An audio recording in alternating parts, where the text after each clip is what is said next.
Hello, welcome to this video production and review of Taylor New York Port. The Taylor Wine Company, established in Canandaigua, New York in 1880 on the shore of Kuka Lake, one of the Finger Lakes. I did call that number on the back here. They said they did not give tours. It was a production-only facility. I'm sorry to hear that. Makers of superior ports and sherries, tradition dating back to 1880. I'm not going to read the whole thing. Blends the best grapes from New York to create unique taste and depth of character. Okay, they do describe it as a rich, moderately sweet ruby red port, delicious with dessert or for evening sipping, or in this case, late morning sipping. I'll put it in the fridge for a few hours. A rich, fruity taste and a smooth finish make Ruby Red Taylor Port the perfect choice to pair with your favorite dessert. I'm not going to have any dessert with it. It's an attractive bottle. It was $5.28 plus tax at Walmart. It's cheaper if you buy the double-sized bottle, cheaper by the ounce, but I figured I'd just go with this. It's much cheaper at Walmart, I noticed, than other stores. At other stores, they had it $8 and $9 a bottle. Now, some years ago, I did the Taylor Marsala. And there's also a Tawny Port, which I intend to review. In the late 1600s is when the port wines were started, from what I could find out. These fortified wines, and they're fortified with like this sugary, high alcohol wine type thing that you wouldn't drink on its own. They said it's sort of like brandy, but it isn't really brandy. You would, like I said, you wouldn't drink it. But and that came from northern Portugal, and it became very popular, and it sold all over the world. In the European Union, port has to come from Porto, Portugal. But in the United States, we're not under the European Union, so you can sell it, you know, as port, American-made port. Okay. Ruby Red, sure it surely is. Looks good. Got some alcohol legs on it. What's the percentage? 18%, I think. Just like the Marsala. Yeah. This is the first video review for this wine in the world. There is a video review for Taylor Cream Sherry. I have a review for that. Tidwell Taste Store did a review. They were pretty lit up. They laughed half the video, but anyway, they were having a good time with it. The sun is at a strange angle here. Alright. They said Taylor is the second largest dessert wines company. I'm presuming the biggest is the people that make Mogen David. Fairbanks is a big one. That's Ernest and Julio Gallo. And they have Sheffield. So that's your big ones. Sheffield, Fairbanks, Ernest and Julio Gallo, the Mogen David. Manischewitz, another one.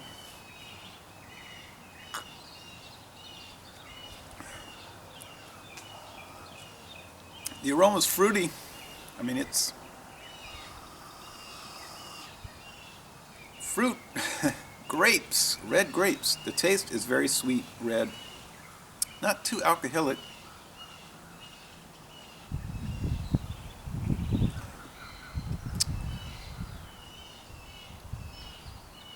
It's got grape skin, some tartness to it. They said it can be used in reduction of steak. Now, if you look on the sell sheet, I'm going to post a link to that. They give each of the dessert wines, and then they'll talk about a use for food. Okay. In this one, they said reduction of steaks.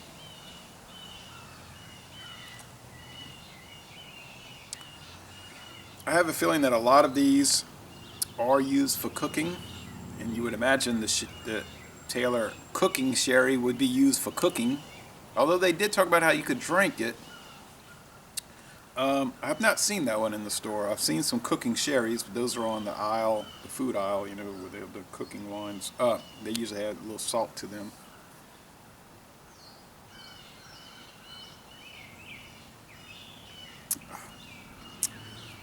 Nice, pleasant body, kind of a full, almost velvety body. Now you can feel the gentle warmth of the alcohol filling your chest. This is a lower end port. I mean, some of the high end ports might run in your area stores might run 25, 30, 40, maybe $80 a bottle. I mean, the super gourmet ones at a fine wine shop in New Orleans might be hundreds of dollars a bottle.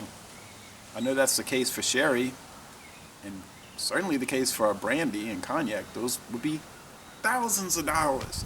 That's liquor. So, I think for the price you pay at Walmart. Now, I'm not touting Walmart. I have no stock in Walmart, but I'm saying, I mean, if I'm going to pay 40% less, 35 to 40% less, I'm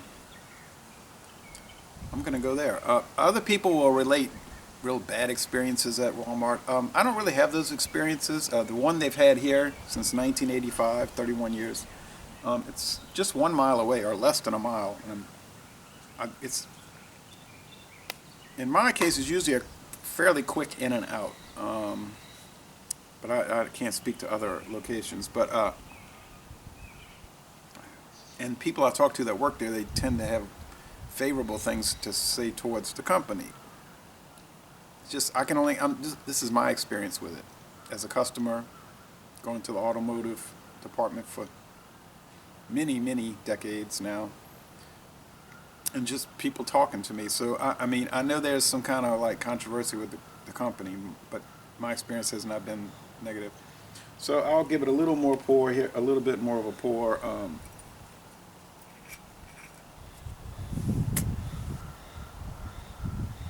Smell a wonderful bouquet in the cap.